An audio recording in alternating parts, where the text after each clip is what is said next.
안녕하세요. 가정행복 코치 이수경입니다. 자, 오늘은 결혼을 앞둔 예비 신랑 신부의 입장이 한번 돼볼까요?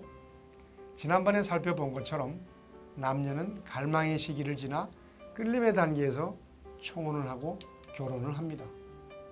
이때 이들은 두 가지의 지배를 받게 되는데 바로 성호르몬과 동화의 환상입니다. 페닐에틸아민 같은 신경 전달 물질 때문에 이들은 마약 중독된 것과 같은 상태라고 말씀드렸죠. 이때는 안 보면 보고 싶고 그녀의 전화가 기다려지고 밥을 굶어도 배가 고프지 않고 그녀를 만나러 가다 넘어져 무릎이 깨져도 상처는 아랑곳하지 않고 벌떡 일어나 달려갑니다. 온 세상이 나와 그녀를 위해 존재하는 것 같습니다.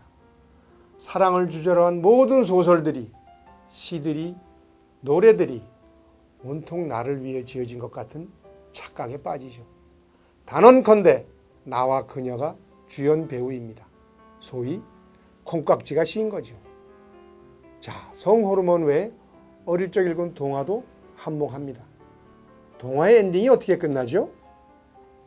백마탄 왕자가 잠자는 숲속의 공주를 만나 결혼해서 행복하게 살았더래요죠. 재미있는 것은요, 크리스마스 이브에 내가 잠든 사이에 산타클로즈 할아버지가 굴뚝을 타고 내려와서 양말에 선물을 넣어두고 간다고 믿는 성인은 없습니다. 혹시 그런 분 계신가요? 그건 어릴 적 읽은 동화 속 허황된 이야기일 뿐이라는 걸 모두 알아요. 어린아이들이 들으면 실망한 나머지 울음보를 터뜨릴지 모르지만 그 말을 믿는 어른은 없어요. 그런데 많은 여성들은 백마탄 왕자님이 어느 날 내 인생에 짠 하고 나타날 줄 알아요. 남성들도 마찬가지죠. 어느 날 백설공주가 내 앞에 나타나 배시시 웃으며 저랑 같이 사과 드실래요? 할 것만 같죠. 아니, 산타클로즈 이야기가 거짓인 줄은 다 알면서 왜 유독 백마탄 왕자님과 백설공주 얘기는 믿는 걸까요? 자, 이렇게 성호르몬을 주체하지 못한 가운데 운명의 짝을 만난 커플은 동화의 환상을 안고 결혼을 합니다. 여러분들도 다 경험하셨겠지만 결혼은 정말 축복입니다. 사랑하는 사람과 한평생 살 수 있다는 건 정말 신나는 일이죠. 이제 더 이상 그녀를 집에 데려다주고 막차를 타기 위해 헐레벌떡 뛰지 않아도 되고요. 매일 밤 그녀와 뜨거운 사랑을 나누는 건 얼마나 황홀할까요? 그녀와 함께 떠오르는 아침 햇살을 맞을 수 있다니 생각만 해도 짜릿하죠? 그녀가 나를 위해 아침을 차려준다. 와우! 결혼을 앞둔 커플들은 하나같이 이런 상상을 합니다. 뭐 처음 얼마 동안은 해주겠지요. 그러나 그들은 이런 결혼 생활이 영원할 줄 압니다. 자, 과연 그들이 기대하는 것처럼 그들의 사랑이 영원한 걸까요? 결혼만 하면 다들 행복하게 잘 사는 걸까요? 유감스럽게도 아니잖아요. 그래서 동화에 2부작이 나온다면 왕자와 공주는 결혼해서 치고받고 박터지게 싸웠더래요로 엔딩이 바뀔 겁니다. 자, 여기에 중요한 포인트가 있는데요.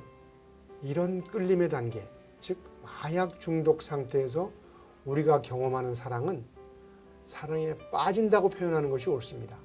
사랑에 빠지는 것과 사랑하는 것은 다른 의미죠. 사랑에 빠진다는 것은 애욕의 경험, 즉 성적인 의미이지만 사랑한다는 것은 의지적이고 선택적이며 책임의식이 수반되는 보다 성숙한 의미의 사랑입니다. 좀 더 쉽게 비유를 들어볼까요? 성행위가 사랑의 행위 중 하나이긴 하지만 사랑 그 자체는 아닌 것과 같습니다. 성행위를 통한 절정감이 어떤 감정보다 황홀감과 엑스터시를 제공하지만 행위가 끝나고 나면 그 느낌은 사라지고 말잖아요. 사랑에 빠지는 것도 이와 마찬가지예요. 무언가에 빠졌다는 말은 거기에서 빠져나올 때가 있다는 말이잖아요. 다시 말하면 사랑에 빠지는 감정은 지나가게 마련이라는 거예요. 그러나 사랑한다는 것은 사랑에 빠지는 것보다 훨씬 상위의 사랑이고 우리는 이 사랑을 참사랑이라 부릅니다. 정리해보면 오르가즘을 통해 느끼는 찰나의 사랑이 있는가 하면 사랑에 빠지는 느낌의 일시적 사랑이 있고 평생에 걸쳐 나누는 참사랑이 있는 것입니다.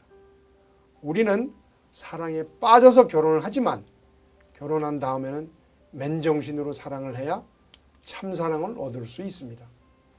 이 참사랑을 얻기 위해 우리는 결혼을 하는 것이며 그러기 위해 여러분이 부부 12진법 강의를 들으시는 겁니다. 감사합니다.